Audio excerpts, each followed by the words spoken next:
Assalamu alaikum wa rahmatullahi wa barakatuh.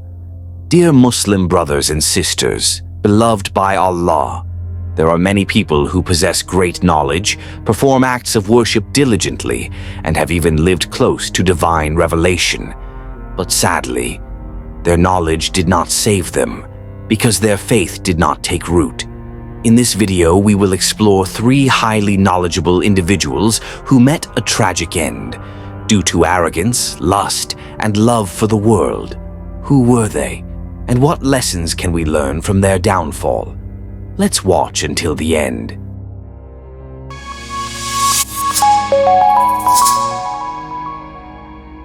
1. Iblis, the devout worshipper who was cursed. Dear Muslim brothers and sisters, long before mankind was created, there was a being known for his extreme devotion to Allah. His name was Iblis. He was not an angel, but was from the jinn. Because of his remarkable worship and knowledge, Iblis was elevated to dwell among the angels in the heavens. Many scholars say that Iblis was the most devout worshipper of his time. He had knowledge, status, and knew his Lord well. But none of that guaranteed his salvation. When Allah created Prophet Adam, alayhi salam, he commanded the angels to bow down in honor. All obeyed, except Iblis. He refused, not because he didn't know who commanded him, but because of pride. He believed he was superior to Adam. Allah asked him in Surah Sa'd, verse 75, "What prevented you from prostrating to the one I created with my own hands?" And Iblis arrogantly responded, "I am better than him. You created me from fire, and you created him from clay." Quran Al-A'raf, verse 12. That was the beginning of his downfall. Iblis rejected Allah's command, not out of ignorance, but out of arrogance. He saw himself as greater because of his origin. Then Allah became angry and expelled him from his mercy. "Get out of paradise, for surely you are accursed." Quran, Sa'd, verse 77. From that moment, Iblis became mankind's greatest enemy. He swore to mislead the children of Adam from all directions so they would turn away from Allah. In Surah Al-A'raf, verses 16 to 17, Iblis said, "Because you have put me in error, I will surely sit in wait for them on your straight path. Then I will come to them from the front and from behind and from their right and from their left." This is the proof. Iblis knows who Allah is. He believes in the day of judgment. He even spoke directly to Allah. But still, he is a disbeliever because his heart refused to submit. The big lesson from this story is knowledge and worship alone are not enough. Without sincerity and humility, knowledge can lead to destruction. Iblis knew but did not obey. He understood but refused to submit. Let us not fall into the same trap, feeling like we already know, yet refusing to follow.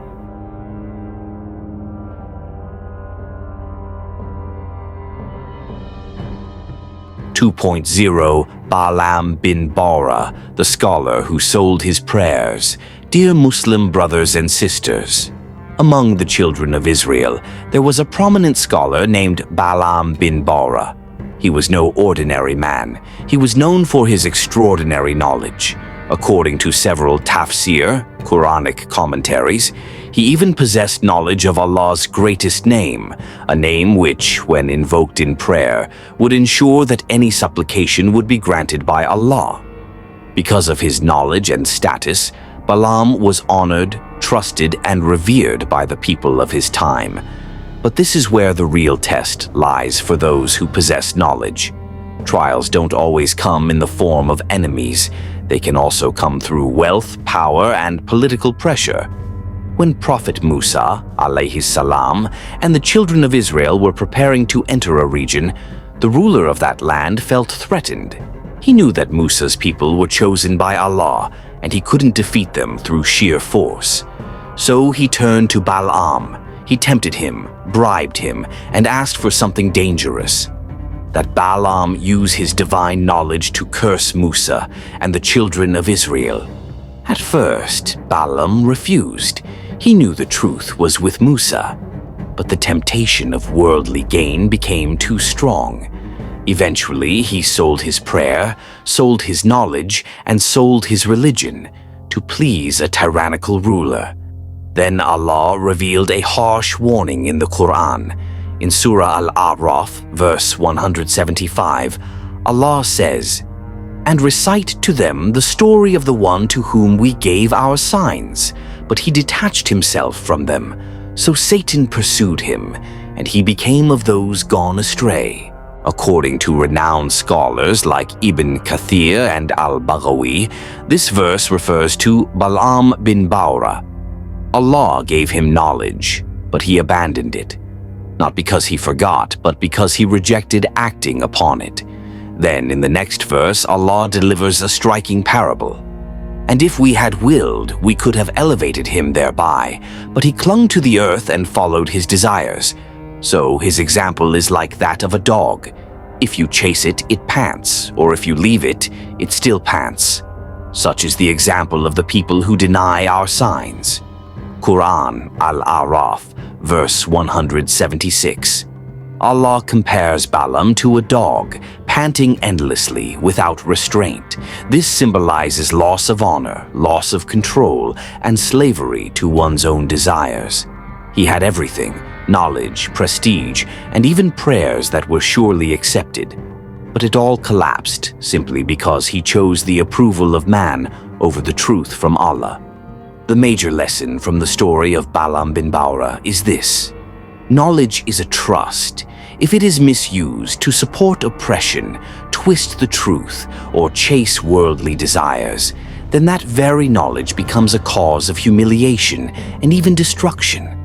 Let us not become like Balaam, knowing what is right, yet remaining silent, having knowledge but using it for personal gain. Because Allah has already warned us through this tragic example.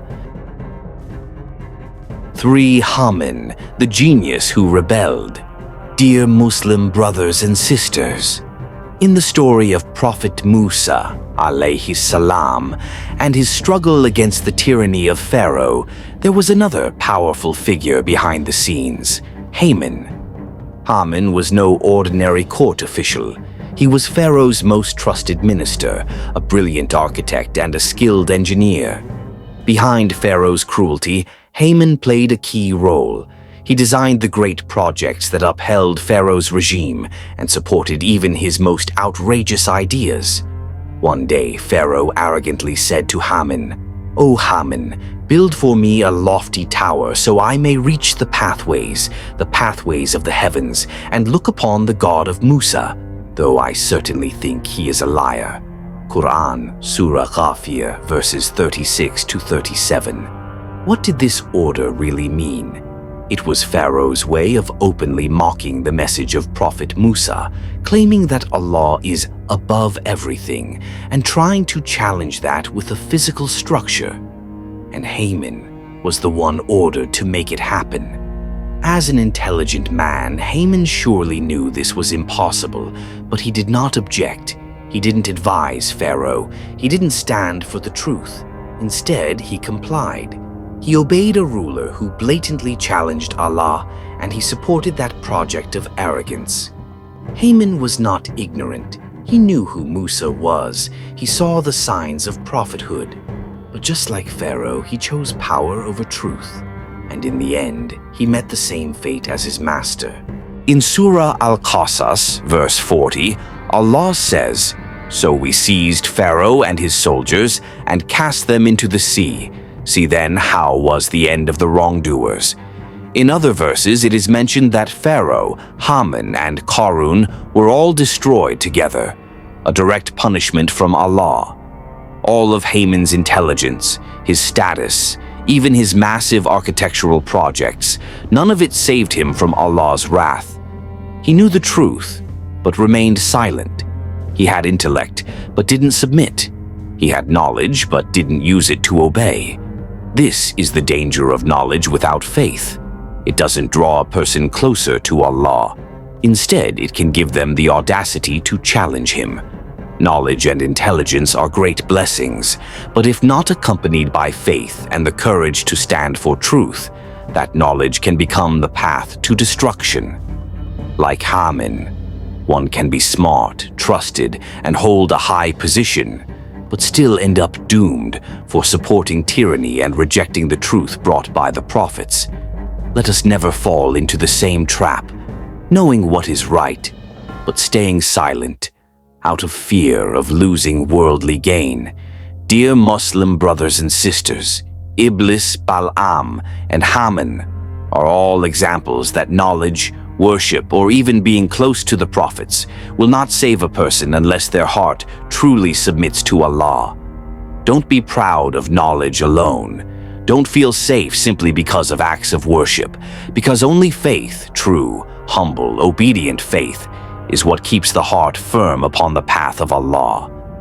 If this story benefited you, please share it with your friends, and don't forget to like, comment, and subscribe for more wisdom-filled Islamic content. Wassalamu alaikum wa rahmatullahi wa barakatuh.